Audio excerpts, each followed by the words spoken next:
Hi. So my name is Tomo. Back when I designed this talk, I used to work for an Israeli company you may have heard of called Wix. That is no longer the case. I now work for WeWork. As usual, we're hiring, all the usual caveats apply, blah, blah. That's not what you're here for. Instead, I want to tell you a story.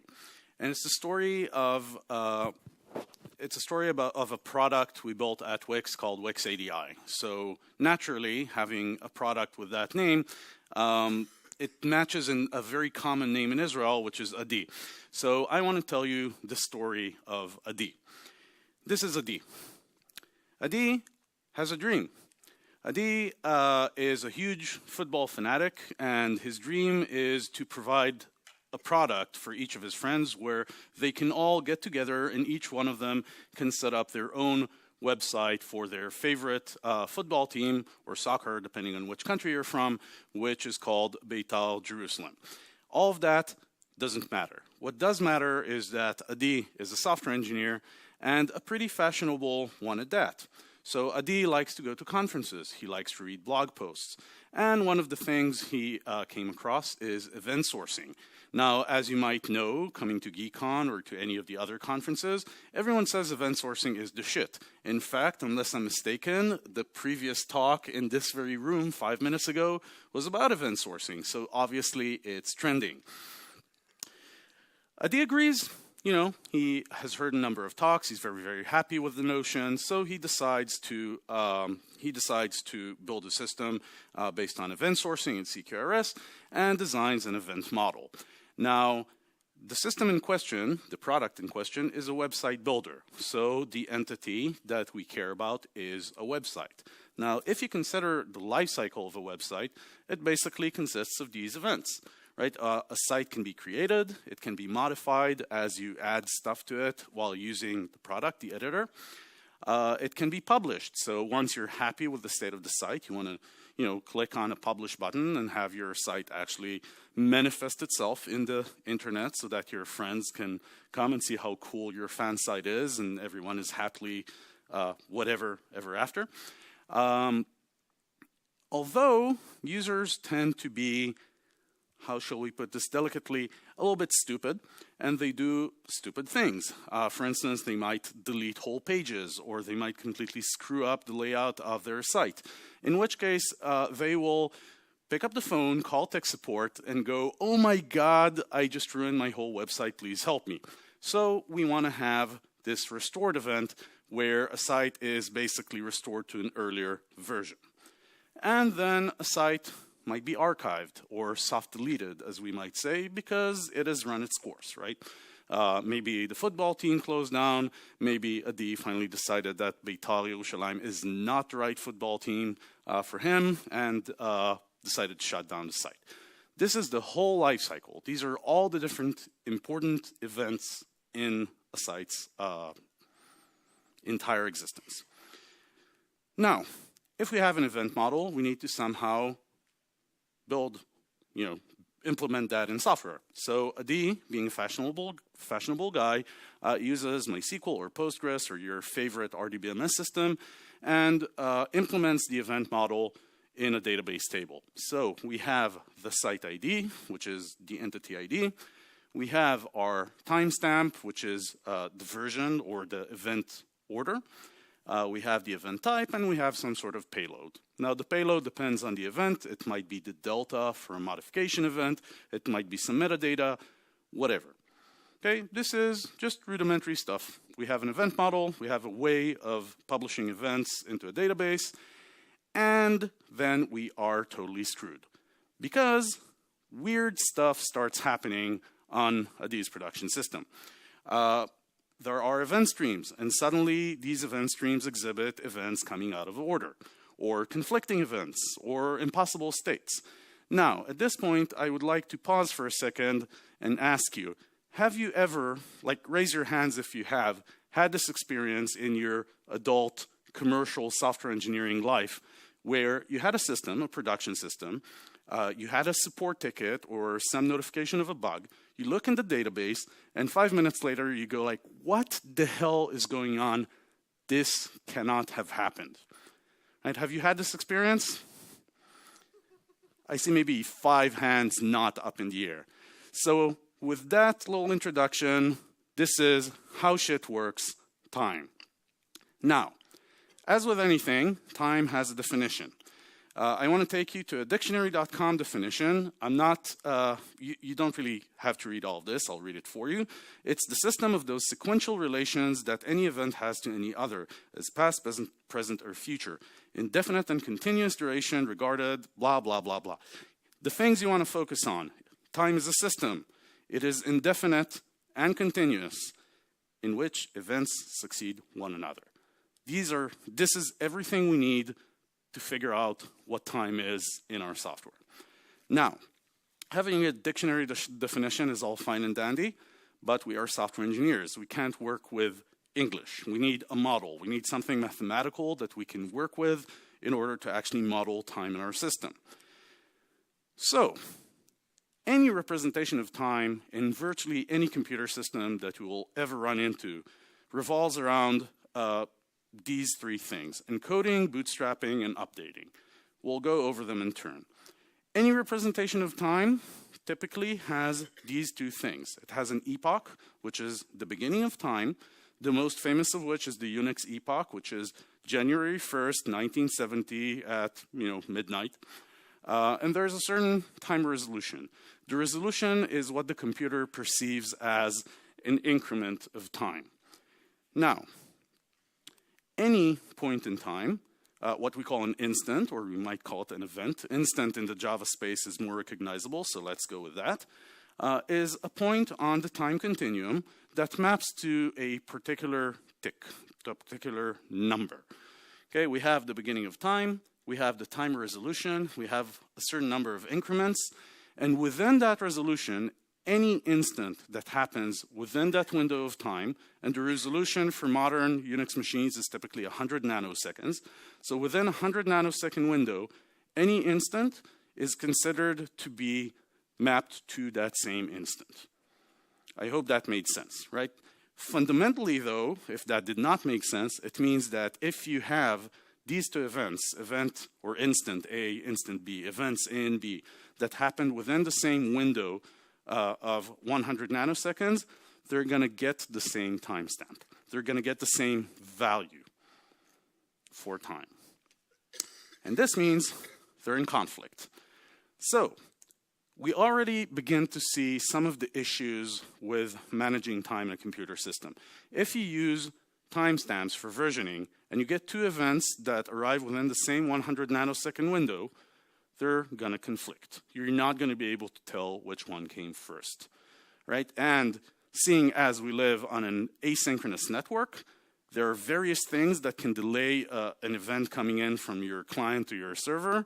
It is entirely possible, indeed inevitable, that you will have 2 or more events that arrive within the same 100 nanosecond window eventually, right? You're going to have those conflicts, like it or not. So we have an encoding, right? We have an epoch, we have a resolution, we have a certain timer that ticks. We need to be able to bootstrap it. And what do I mean by bootstrapping? I mean we need to be able to tell the computer what is the beginning of time. We need to calibrate the computer based on the observed real time as we humans experience it. The computer, or your CPU if you will, is a piece of silicon. It's a piece of machinery. It doesn't have the concept of time. It doesn't know how to read a clock. So when you first run current through the CPU, it starts up. It doesn't have a clue what date or time it is. You have to tell it. And we do that using one of 3 very common techniques. So if you grew up in the 80s, this might be a very familiar sight to you. You took your IBM PC or IBM PC compatible machine back in the 80s, you switched it on, it beeped, it whirred because the fans are insanely loud in those old computers, and when it started up, the first thing it did was ask you, what is the current date and time? You actually had to physically set at the keyboard and tell the computer what time it is. Now or then? Well, fortunately, thank you, Nitsan, we grew up a little bit since. So, in the 90s, late 80s, 90s, and since, we have battery backed up clocks. So you enter the clock once, and then you have a battery on your motherboard that just keeps the clock alive. So you don't have to tell the computer what time it is every time you start it up. And then in the late 90s, as the internet happened, we have this miracle thing called NTP, or Network Time Protocol, which we now use to bootstrap our clocks. The reason you didn't have to manually insert the time into a device for the last, 15 years is NTP, right? Devices now know how to synchronize clocks more or less perfectly to one another. You no longer have to deal with this problem. So, so we have a representation of time, an encoding, if you will. We have a way to bootstrap the clock. The last thing we need to take care of is updating the clock, right? We mentioned that there's a time resolution of 100 nanosecond. That's an increment, right? The CPU counts. It says tick, tick, tick, obviously faster than that, but the principle remains the same. That increment, that count, needs to happen somehow. It doesn't just happen in a vacuum. There's a signal somewhere that comes into the CPU and tells it, now it's time to tick. That is the system clock, or runtime clock, as you may call it. And that, in fact, is a crystal oscillator built into your motherboard or your CPU or what have you that just sends out a pulse at a consistent rate. And this is where things get interesting. Because the real-time clock, runtime clock, is not perfect. Clocks have what is called a drift. Okay, if you bootstrap your clock and you just let it run, okay, you just let your CPU count things as it happens, and you compare the time in which the computer thinks it's in to a more accurate timer, say an atomic clock or a combination of atomic clock and GPS clock, you will find that there is always some difference, right? The computer, the CPU, might be as much as 200 microseconds behind or in front of the actual, more precise atomic clock. This is what is called clock drift. Now, there are various causes to clock drift, the most common of which are temperature variation, voltage spikes. There's a whole range of reasons why clocks drift, but fundamentally, this means that if you have two clocks or two CPUs, and you manage to synchronize them precisely, right, 100% absolutely accurately, which you can't do, by the way, but let's suppose you could, and you just leave them running, right? You synchronize them, you go out for coffee, you come back, they're not going to report the same time anymore because drift accumulates. And drift is different between different CPUs, right? So fundamentally, this brings us to the problem of distributed time. In this system, we have 4 client nodes, right? 4 hosts, 4 computers, what have you. And they all produce events into the same event stream, right? And this, it doesn't matter. In the case of ADI, it might be, 4 people editing the same site concurrently and just sending update events into the event stream.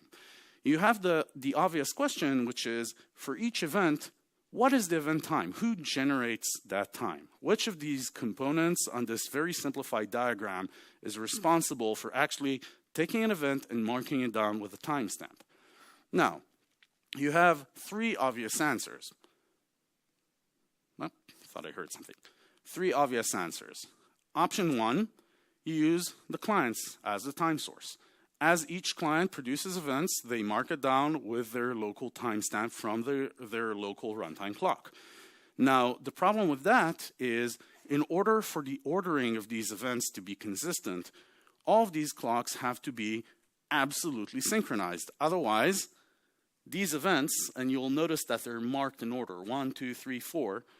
If your clocks are not perfectly synchronized, you might get events out of order, which is the problem we started off with, right? And as we just said, you cannot keep these clocks absolutely synchronized no matter how hard you try. That is not entirely true, by the way. If you're at Google's scale and you have Google's access to resources, both monetary and engineering-wise, you might be able to set up something like Spanner, which uses atomic clocks and GPS clocks and a whole host of very, very advanced techniques to keep remote data centers almost absolutely synchronized. Even that does not work wholesale, like there are caveats to that, and you need to be at Google scale and working within their capacity to dump resources, engineering, and money on a problem. And let's face it, hardly anyone is. So, obviously, this solution will not work.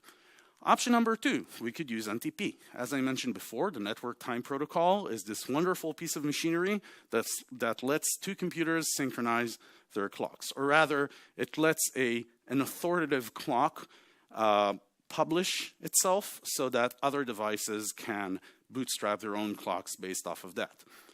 Now, this might seem like a magic solution, except as with everything engineering-ish, there's no magic involved. This is a remarkable piece of machinery, it's very advanced, and it really works, except that per the only number I could come up with, which is a research from, I think, 12 years ago, NTP is accurate to about 10 milliseconds.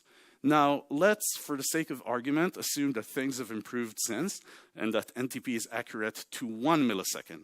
1 millisecond for a computer is quite a bit of time. Remember, we said that the time resolution is 100 nanosecond, and even within that window, you can still get event conflicts. A 1 millisecond inaccuracy or lack of synchronization between clocks means that that window is now up to 1 millisecond, which is a hell of a lot more than 100 nanoseconds. So NTP doesn't solve your problem either, great though it is. Option 3. You might say, well, I have a central event store. I will use that. I will generate the timestamps for events at the event store itself. Now, there's two problems with that. Namely, it doesn't scale because you have a single source of truth. Plus, your event store in and of itself, if it's like a NoSQL or a cluster or whatever, then it probably runs on more than one host. You now have the same problem of distributed time. Even if it runs on only one node, which has its own scaling issues, it still doesn't work because you still can run into event conflicts within the same 100 nanosecond window, right? So that doesn't solve the problem either. So the long story made short is that dealing with time is actually much harder than most people think.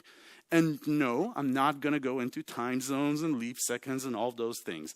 Something a lot more basic, which is just having a timestamp and comparing it to another timestamp. Even that does not work, at least not in the way that most people tend to think. So, how do we get out of this mess? Let's circle back to our dictionary definition of time, and instead we're going to highlight that one key sentence in the whole definition.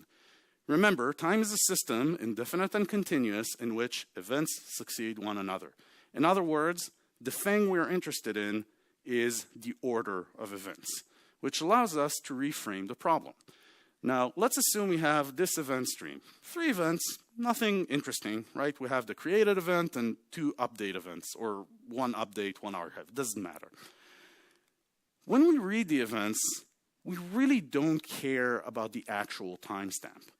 Right? When we read this event stream and we have those 3 events, we don't care that the site was created on 3rd May 2017 at this hour, that minute. Right? It doesn't matter, it's metadata. We might want to display it, we might use it for debugging purposes, but it's not authoritative. It's not what we actually care about.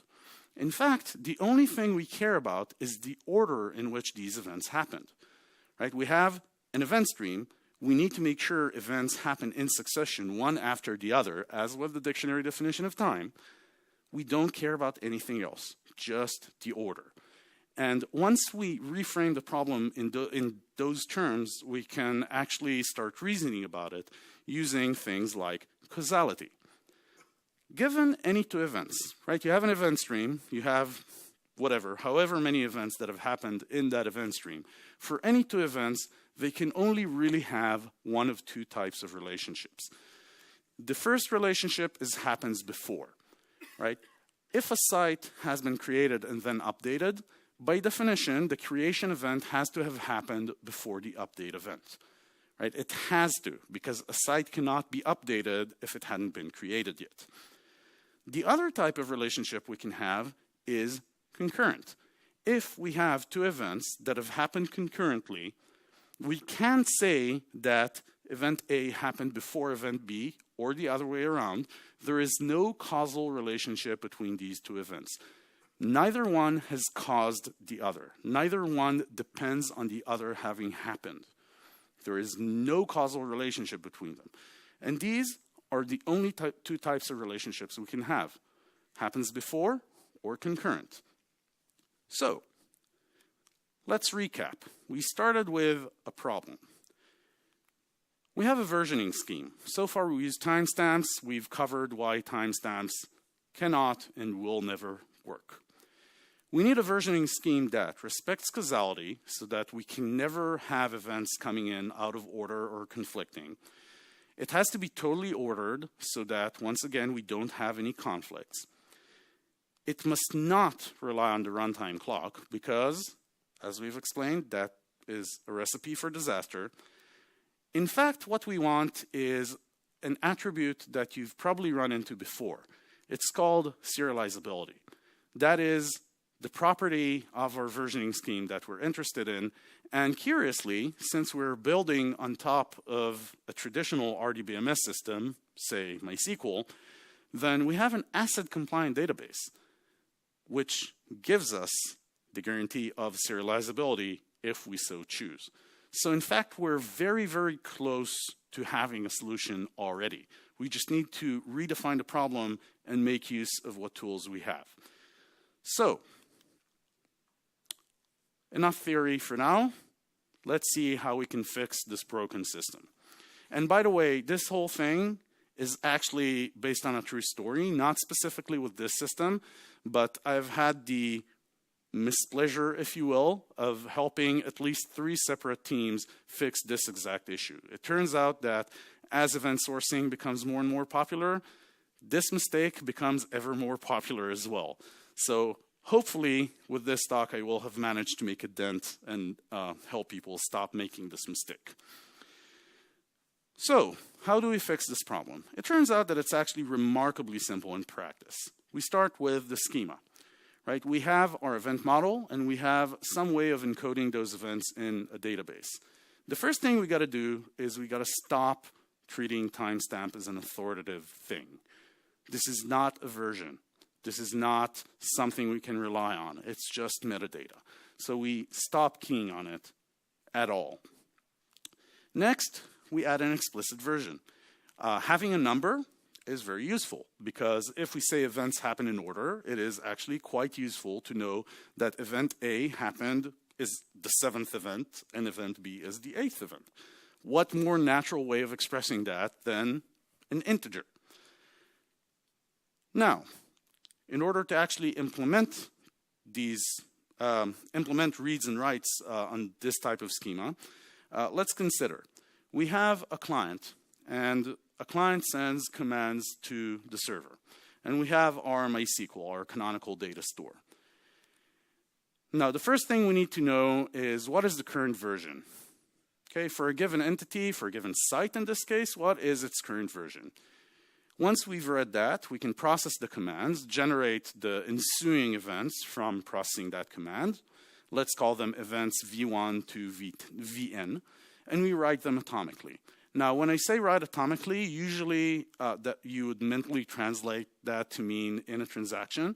And that's a fair enough assessment. You might want to do this in a transaction. But actually, because you're, even if you're not being transactional, if you create events in order, and it's just a sequence number, so you create events 8, 9, 10, and you insert them in order, by definition, if you have some conflict, your first insert is going to fail. So you don't actually need a transaction boundary for this, which is a nice, cute little optimization. But whatever the case, you take all of those new events and you just issue an insert statement to the database. Now, 2 things can happen. Option 1, you succeed. Wonderful. You have now written new events to the store. You have a new version number that you can return to your client. Everyone goes home happy. Option 2, you get a duplicate primary key violation. Okay, if you have 2 clients issuing this, issuing commands to the server, they are now racing. The events that result from these commands, you have two threads or two servers, two nodes, whatever, generating these events, attempting to insert them into the database. They are now racing. One of them will succeed and the other will fail with a primary key violation. So what do? Well, you have a lot of options. This is essentially an optimistic log failure. You can decide what to do with it. You can, for instance, decide that, hey, our system is not designed to handle concurrent updates, which is, by the way, the case with Wix ADI. Wix ADI does not allow you to have two editor sessions open on the same site at the same time. And it's a conscious product decision because our users tend to be simple and they don't have that requirement. So we just didn't implement it. We just propagate the error to the client and we say, hey, look, you have two editor windows open. Sorry, you're going to have to abandon one of these sessions, right? That's on you.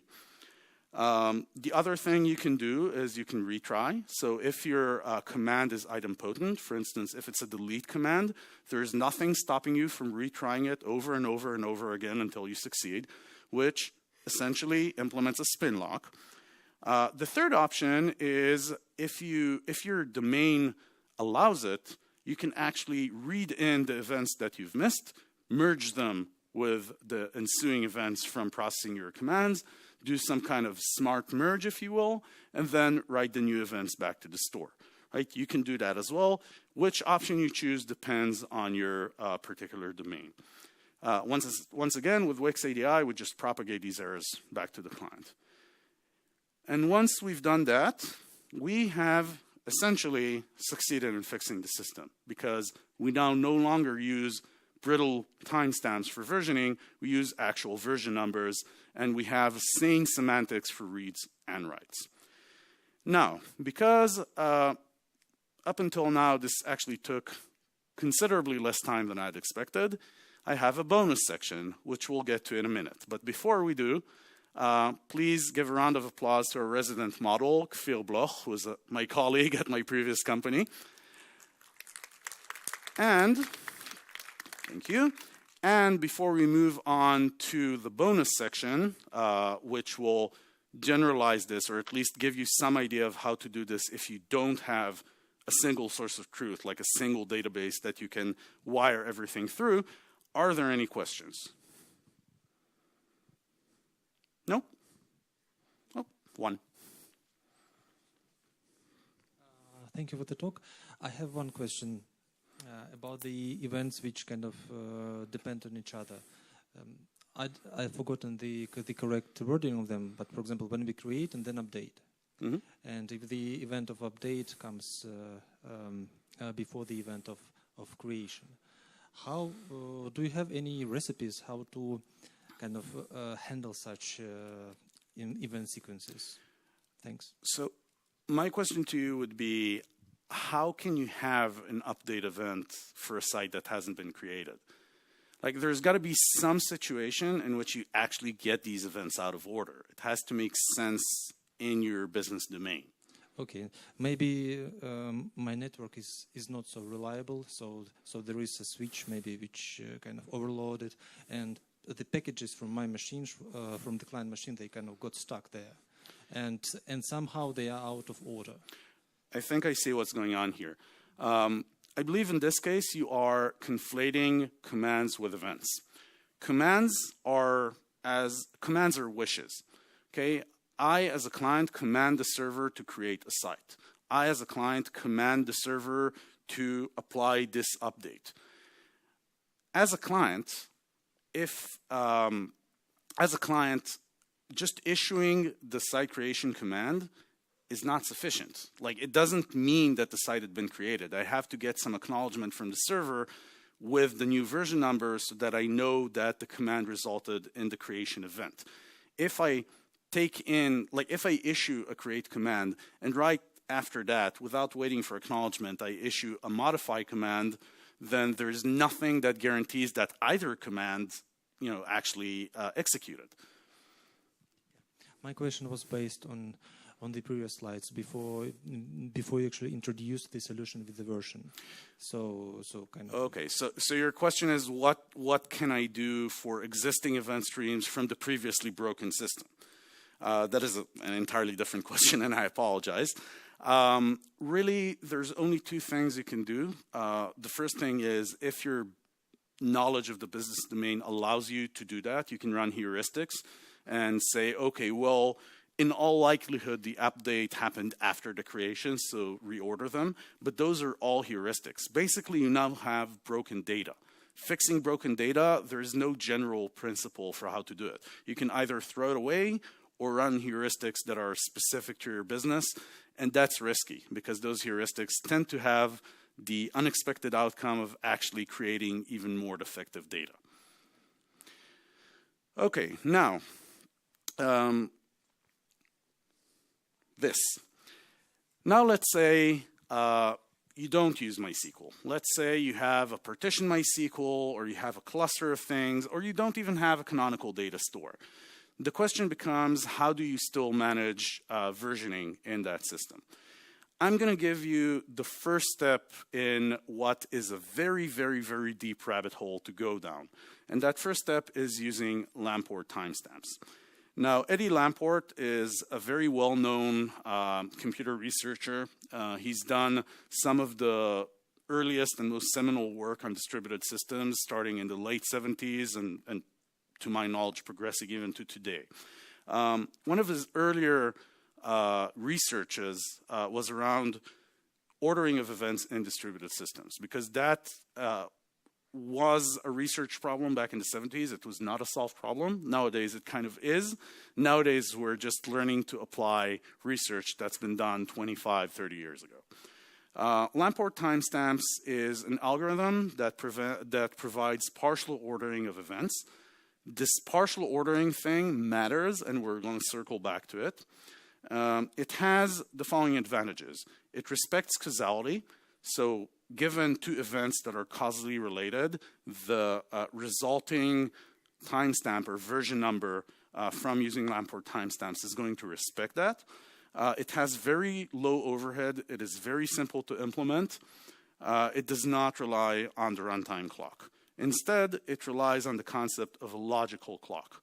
Now, a logical clock, one way of thinking about it is it's a sequence number, right? It's a register that you have in your program that you just increment when you need to. It's got nothing to do with time as we humans perceive it. It's got nothing to do with the runtime clock. It is just a sequence number. So, with Lamport timestamps, each host maintains a logical clock, and it starts at time 0. Now, when one of the participants in the distributed system wants to write something, wants to send a message to another component, what that host does is it takes its local clock, it increments it, and attaches it to the message. So in this example, host B wants to send some message to the event store. It updates its local logical timer to 1 and attaches that 1 to the message. That's all you do for writes. For reads, this is where things get interesting. First of all, you take in an event, right? You get a message. That message, for instance, whatever, it has some value in it, but it also has the time attached to it. And you have your logical clock. Now, if the clock on the message, right, that's attached to the message is higher than your logical clock, then you know that things happened in the external world, the world outside of your own local host, and you need to process the message. You need to figure out what to do about it. If the time attached to the message is behind your local clock, you know that this is probably a retransmit of a message that you had already processed. So you can ignore it. Now what you do is you update your logical clock past the message that you received, and you're done-ish. What this gives us is it gives us how shall I put this? It gives us safety in the face of like packet retransmits, etc.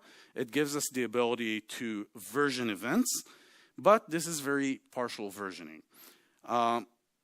Causality is dealt with very nicely. Like if you track that algorithm, you will find that there's no way of issuing a message that depends on an earlier state in a way where the clocks don't match, where the message that's depending on a previous message would always have a higher clock attached to it. However, concurrency isn't dealt with at all. Like this algorithm doesn't say anything about what happens if two events get sent in at the same time. What this means is that we might have two events with versions 3 and version 6. And we might have two events with versions 3 and 3. And we need to figure out what to do about them. Both of these events matter. Both of these events had happened. But we need to find some way of ordering them. Now, Lamport timestamps are a way of attaching version numbers. And events that had happened concurrently might have the same version number. We want to be able to say with some consistency which event happened before the other. Now, in effect, neither event happened before the other. We had two events that happened at the same time. We want to lay them out nicely on a timeline because it's convenient for us as software developers or as humans to think of events always succeeding one another. Which means that we need to find some way of consistently ordering two events that have happened at the same time through some arbitrary means. Right? I have two events, I just decide that the one on the left always happened before because it doesn't matter, right? These two things happen at the same time, you just need to lay them out consistently.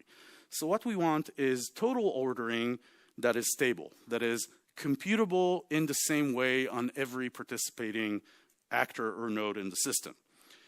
It need not correspond to real time, because if two events happen at the same time as we humans perceive time, then it doesn't matter if I pick the first event to mark it as version 3 and the second as version 4 or vice versa. It just needs to be consistent. So the way to do this is you use anything that's consistent in your system as a tiebreaker. For instance, if you have two events with the same logical clock coming in from two hosts, you can use, for instance, the IP address of these hosts as a tiebreaker. If you know the IP address of the system that sent the event, and you have two events, and you have two IP addresses, as long as every participant in your system says, well, this IP address is greater than this, therefore this event comes after this one, okay, it's totally arbitrary, but it's fine, because it gives you what you need. It gives you total ordering. Now, if this seems even the slightest bit complicated, it's like I said, the first step in a very deep rabbit hole to go down. Has anyone here used Riak? Riak, the data store? Oh wow, it used to be super buzzing a few years back. Now it seems no one uses it. I'm not sure that's a bad thing, but nevertheless, you might want to read about it. It had the interesting property of actually being able to provide two answers to one question. Like if you ask it, give me, here's a key, give me the latest value of this key, you very well might get two answers, because Riak uses something called vector clocks, in fact, a slightly different algorithm that amounts to the same thing, where it says, look, I had a network partition or something, I can't make sense of these two events, I don't know which one happened first, you're the client, you're the app, you know better than I do, here you go, take both, decide. Right?